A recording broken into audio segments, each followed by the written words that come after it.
Hoje o nosso assunto é muito especial. A gente vai falar sobre o Dia Mundial Sem Carro, que vai ser comemorado, celebrado aí no dia 22 de setembro, ou seja, na próxima semana, na terça-feira. Essa data ela foi criada com o objetivo de incentivar as pessoas a refletirem sobre os enormes problemas que o uso excessivo dos veículos nas grandes cidades pode causar ao meio ambiente e ao bem-estar da sociedade. E hoje a gente vai conversar sobre esse tema com a pós-doutora em mobilidade urbana, a Érica Kneib, para falar sobre a origem desse dia, do Dia Mundial Sem Carro e também da importância dessa data. Também participa desse bate-papo com a gente hoje a Jéssica Dias, jornalista aqui da casa. Boa tarde, Érica, seja bem-vinda ao Tom Maior. Boa tarde Letícia, boa tarde Jéssica, boa tarde a todos que nos assistem e já aproveito para agradecer o convite, que é um debate muito importante sobre esse tema. Nós que agradecemos. Jéssica Dias, boa tarde para você também, ótima sexta.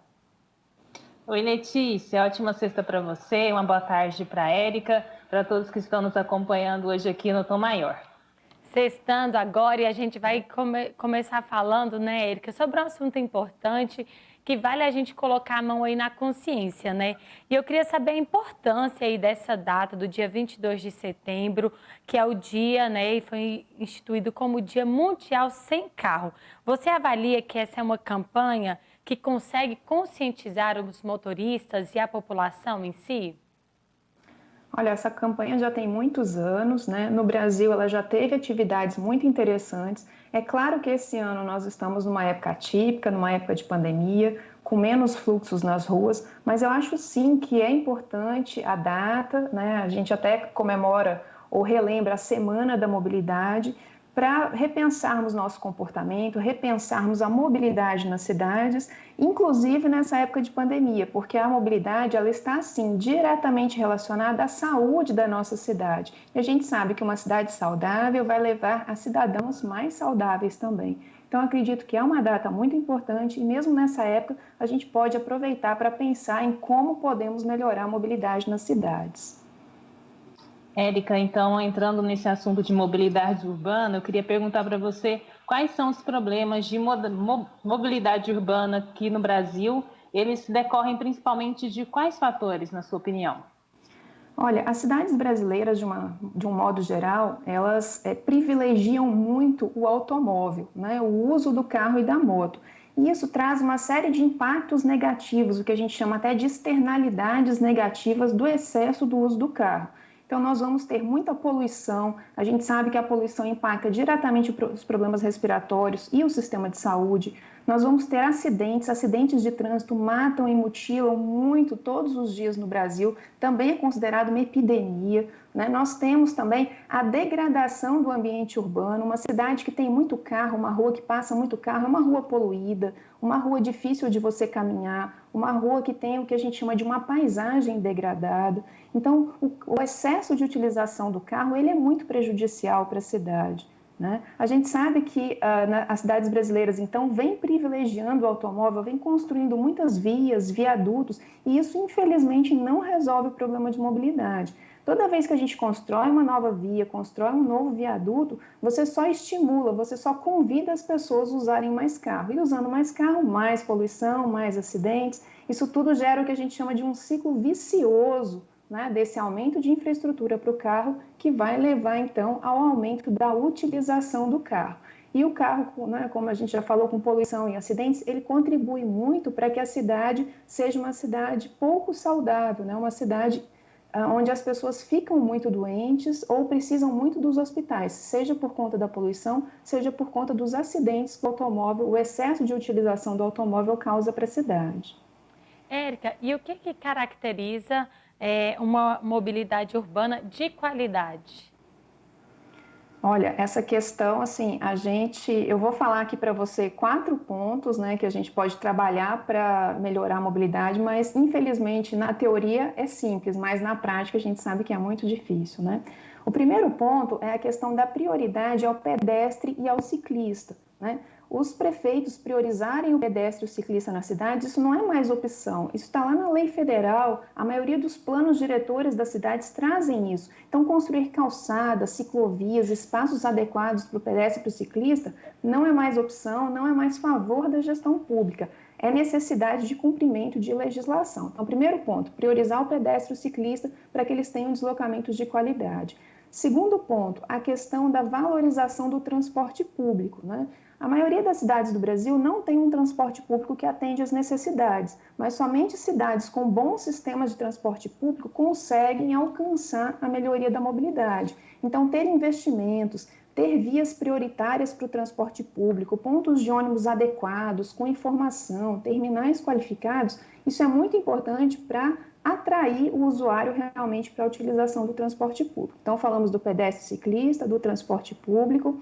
O terceiro ponto, que é um dos mais difíceis, é você construir uma cidade para que a mobilidade funcione. Então, a maneira que você dispõe as atividades no território das cidades vai levar também a uma melhor ou uma pior mobilidade. Se você tem oportunidade de morar e trabalhar próximo, seu deslocamento vai ser menor. Se você mora muito longe do seu trabalho, você vai ter um deslocamento muito grande nos horários de pico, você vai ajudar a saturar o sistema de transporte, o sistema viário. Então, pensar como essas atividades são distribuídas na cidade é fundamental para ajudar na mobilidade. E o quarto e último ponto, que é o mais difícil de todos, que é justamente desincentivar o uso do carro e da moto na cidade.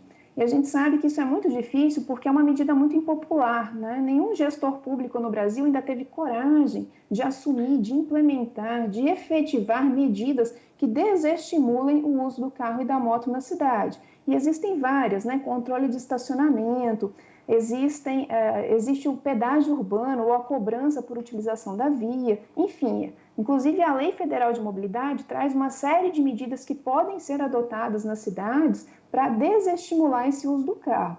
O carro não é o vilão, ele não precisa sumir da cidade, né? O problema é que hoje a maioria das pessoas se desloca de carro e se desloca de carro nos horários de pico. Aí não tem sistema viário que dê conta, prejudica o transporte público, prejudica o pedestre e o ciclista. Então a gente precisa buscar esse equilíbrio, né, entre o uso do carro e o uso dos outros modos de transporte.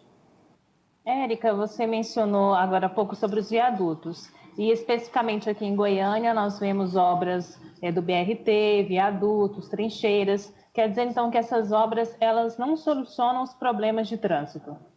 Olha, viaduto é sempre uma discussão muito interessante e muito polêmica, né? Porque é um recurso muito alto, as cidades não têm mais dinheiro para investir e o viaduto ele consome um recurso público muito grande. Só que a gente fala que um viaduto, normalmente, ele é a maneira mais fácil de você chegar ao próximo ponto de congestionamento. Então, assim, a passagem em desnível, ela é muito utilizada para a melhoria da segurança viária, mas para realmente reduzir a questão do congestionamento ou para melhorar a fluidez, ela é muito pouco efetiva. Então, o recurso que você hoje utiliza para construir um viaduto em Goiânia, certamente, se você empregasse aquele recurso no transporte público, né, nas calçadas, nas ciclovias, você teria um benefício muito maior a partir do mesmo recurso empregado, porque o viaduto ele vai durar aí 3 meses, 4 meses de melhoria de fluidez, depois volta a saturar e volta a congestionar tudo, infelizmente.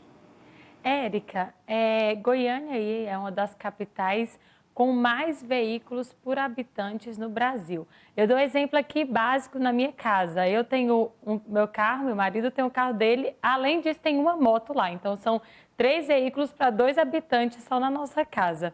Você acredita que as políticas públicas atuais são para incentivar esse transporte individual? Você já mencionou aqui anteriormente, eu queria que você reforçasse essa questão e o que pode ser de diferente. Aí a gente vai estar passando pelas eleições municipais, até sugerir aí uma forma de mudar um pouco essa visão, né? Olha, na mobilidade a gente brinca assim, né, que todo mundo quer mudança, mas ninguém quer mudar, né? Todo mundo fala que precisa melhorar o transporte público, precisa melhorar as condições do pedestre, do ciclista, mas ninguém quer deixar de usar o carro. Então, enquanto isso for uma realidade, infelizmente a gente tende a não ter melhoras. Então, é muito importante que o poder público haja nesse sentido para dar oportunidade para que as pessoas realmente tenham a opção de deixar o carro em casa, né? Então, eu ter calçadas, ter ciclovias, ter segurança viária e, né, na questão de segurança pública para caminhar e para usar a bicicleta é muito importante. O transporte coletivo, ter corredores para o ônibus andar mais rápido, porque hoje o ônibus fica preso no congestionamento. E essa questão do desestímulo ao uso do carro. Então, toda vez que o poder público oferece, né, novas vias, oferece grandes áreas de estacionamento, oferece áreas de estacionamento de graça, isso é muito complicado, isso só atrai as pessoas. Então, assim, é uma mudança que vai da gestão pública à cultura, ao comportamento da população, por isso que é tão difícil alterar, né? E você fez uma pergunta muito importante, agora com as eleições, né, essa série de candidatos que já começaram a montar seus planos de governo. Olha, uma coisa é fato, se algum candidato a prefeito de Goiânia ou de qualquer cidade disser que tem uma solução rápida, fácil ou mágica para resolver a mobilidade, não é verdade, né?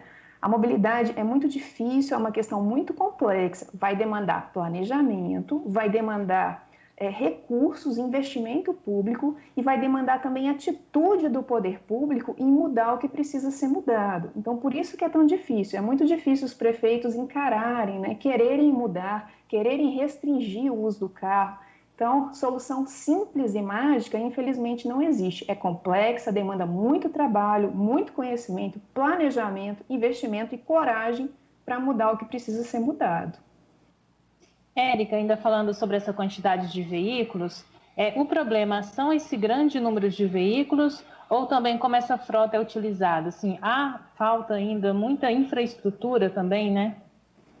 Olha, a gente costuma dizer que existe uma diferença grande entre você ter um carro e você usar o carro. Então, se você quiser, né, ter 4, 5 carros e você tiver lugar para guardar esses carros, você pode ter, não tem problema nenhum. Agora, o problema está em você usar esse carro para todos os deslocamentos que você faz, né? Nas cidades tem muita gente que vai na padaria, 500 metros de casa, vai de carro, né? Vai levar o filho na escola, a menos de 1 quilômetro, vai de carro. E isso ajuda que os congestionamentos aumentem, que os acidentes aumentem. Como é que funciona nas cidades onde a mobilidade funciona? Os pequenos deslocamentos, aqueles deslocamentos até 1 quilômetro, que é ir na padaria, ir na farmácia, levar o filho na escola perto de casa, as pessoas fazem predominantemente a pé, né? E para isso tem calçadas adequadas, condições adequadas para caminhar. Já os médios deslocamentos até 5, 6 quilômetros, podem ser feitos de bicicleta. Isso é muito comum nas cidades onde a mobilidade funciona. E a gente pode dar exemplos europeus, mas também exemplos aqui latino-americanos, como Bogotá, Medellín, Santiago do Chile. As pessoas usam muito a bicicleta para os médios deslocamentos. Já os grandes deslocamentos, eles precisam ser feitos prioritariamente de transporte público. Mas para isso, o ônibus ele precisa ser muito rápido, né? E mais barato do que você usar o carro, porque muitas vezes é tão barato, é tão fácil usar o carro que o pessoal prefere, ao invés de usar o ônibus, usar o carro. E por isso que a política pública é importante, né? O prefeito ou o governo estadual, eles têm que realmente investir no transporte público para que o ônibus seja muito mais rápido e muito mais acessível, muito mais barato do que a utilização do carro. Então, se você começa, né, a medir, a equilibrar esses deslocamentos de acordo com as distâncias, você gera opção realmente para que a pessoa não precise ou para que a pessoa não use o carro toda hora. Porque se todo mundo for usar o carro toda hora, não tem infraestrutura suficiente. Você sempre vai precisar construir mais vias e mais viadutos e as pessoas vão usar mais carros, isso vai gerar mais poluição, mais acidentes, é aquilo que eu falei no início do ciclo vicioso, né? Não se sustenta, isso não é viável. O que é viável? A gente melhorar a circulação do pedestre para os curtos deslocamentos, dos ciclistas para os médios deslocamentos, do transporte público para os deslocamentos mais longos em geral e deixar para usar o carro realmente quando é muito necessário. Só que hoje a gente sabe que o pessoal usa carro para todos os deslocamentos e aí desequilibra e não tem solução nesse sentido. Estamos conversando com a pós-doutora em mobilidade urbana, Érica Caneib. Érica, nós temos um exemplo aqui do nosso colega Vinícius Tondolo. Ele vendeu o carro dele, hoje na casa dele só tem um carro.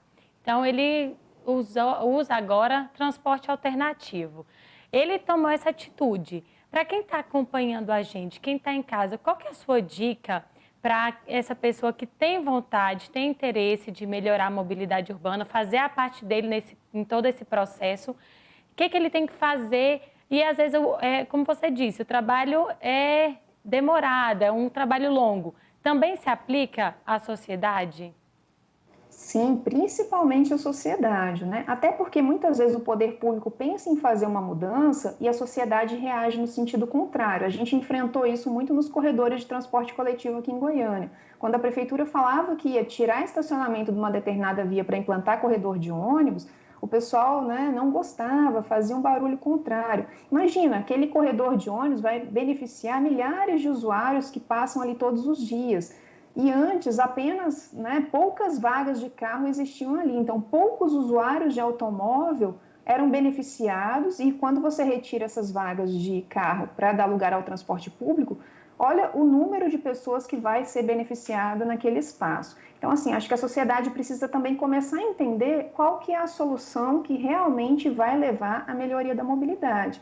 Isso que você citou, né, de a pessoa tem um carro e consegue revezar com aquele carro, usa o carro quando é extremamente necessário, isso é muito importante.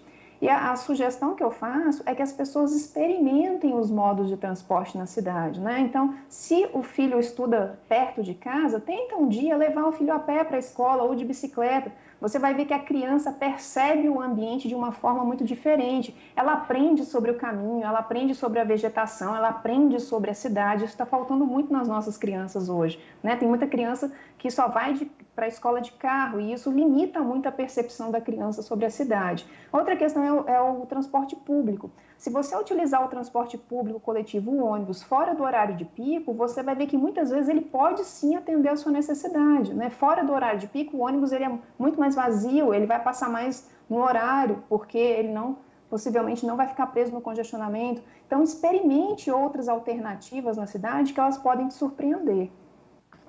Érica, e como você acredita assim, que a gente pode gerar atratividade para o transporte público, para o transporte coletivo? Tem os corredores preferenciais dos ônibus. Medidas como essa, elas realmente funcionam, na sua opinião? Olha, como a gente falou aqui antes, o ônibus ele só vai ser atrativo se ele for mais rápido ou se ele for muito mais barato do que o carro. Então, o poder público ele precisa trabalhar nesse sentido. Como que o ônibus ele pode ser mais rápido? Se ele tiver uma via para ele passar, né? Um corredor preferencial ou exclusivo onde ele tenha prioridade. Porque se ele ficar preso no congestionamento junto com o carro, olha só o tempo de viagem, o tempo vai ficar muito maior, né? Ninguém vai querer pegar o ônibus e demorar muito para chegar no seu destino. Então, a infraestrutura ela é muito importante. Uma outra questão importante para o transporte público é a tarifa, né? A gente sabe como é que calcula a tarifa do transporte público? Pega o custo do sistema e divide pelo número de pessoas que pagam pelo serviço. E tem muita gente que não paga, né, para andar no transporte público. Então, é importante que haja o que a gente chama de financiamento público do serviço. Por quê? Porque hoje, apesar de ser um serviço público, transporte público coletivo, ele é custeado, ele é financiado só por quem paga a tarifa. Olha que contradição, né? Um serviço público é um serviço que beneficia toda a sociedade e só quem paga a tarifa que financia todo o custo desse sistema. Então, significa que se eu tiver que melhorar o transporte, se eu quiser melhorar o transporte público, ele vai custar mais. E se ele custar mais, o passageiro vai ter que pagar um valor maior de tarifa? Não, isso é inviável. Então, por isso que é tão importante discutir maneiras de financiar a qualidade do transporte coletivo. Quem que vai ajudar a pagar essa conta para a melhoria do transporte público? Porque hoje a gente sabe que se essa conta for para tarifa, é uma questão inviável. Érica, e como fazer isso em tempo de pandemia? Como tornar o transporte público atrativo nesse momento aí tão complexo para todo mundo? Olha, essa é uma questão muito difícil, né? Ela tem sido estudada no mundo inteiro, tem sido um grande desafio para todas as cidades do mundo. E algumas cidades mostraram que a solução para o transporte coletivo, muitas vezes, em época de pandemia, está nos outros modos de transporte. Então, se você pega cidades como Londres, Barcelona, né, ou mesmo Medellín, que eu citei aqui, o que eles fizeram? Eles investiram muito em ciclovias na cidade, fecharam vias inteiras para carros para passar só bicicleta e pedestre, para justamente diminuir a lotação dos ônibus. Então, assim, de novo, né? Olha como é importante a gente pensar a mobilidade integrada, os diversos modos de transporte, porque um modo de transporte ele pode ajudar o outro. Então, às vezes a pessoa ela pode pegar a bicicleta e se deslocar num trecho onde a linha de ônibus seria mais lotada, e ali ela integra com o transporte público e termina de chegar de ônibus. Então, pensar em alternativas para desafogar o sistema de transporte público é muito importante. E a bicicleta, né, abrir espaços na cidade para que as pessoas tenham segurança para usar a bicicleta, tem se mostrado uma grande solução em muitas cidades do mundo. Érica, todas essas medidas que você está falando, porque aqui que a gente vê em Goiânia é o transporte coletivo lotado, né? Os terminais lotados, os ônibus, pontos de parada. Então, essas medidas que você acabou de falar, elas também seriam para diminuir também esse risco de contágio, de proliferação do vírus no transporte coletivo também, né? Isso, então assim, a gente sabe que o transporte público no horário de pico, né, o horário pico, principalmente manhã e tarde, ele é cheio, isso em qualquer sistema. Então, como que a gente pode tentar diminuir a lotação dos ônibus, principalmente nesse horário de pico que as pessoas estão indo ou voltando do trabalho? A abertura da cidade, né, a abertura de novas vias para a bicicleta tem se mostrado uma grande solução nesse sentido em diversas cidades. Por quê? Porque a pessoa ela tem opção. Hoje eu não quero ir de ônibus não, porque o ônibus está muito cheio nesse horário. Por que ela não pode ir de bicicleta? Se muitas vezes o percurso que se faz aqui em Goiânia é um percurso de até 5, 6 quilômetros, o que é muito fácil, né, e muito rápido, se você tiver uma estrutura adequada para a bicicleta. Então, pensar em outras alternativas para desafogar o transporte público, principalmente no horário de pico, é muito importante, tanto na época de pandemia, quanto depois que a pandemia passar, né?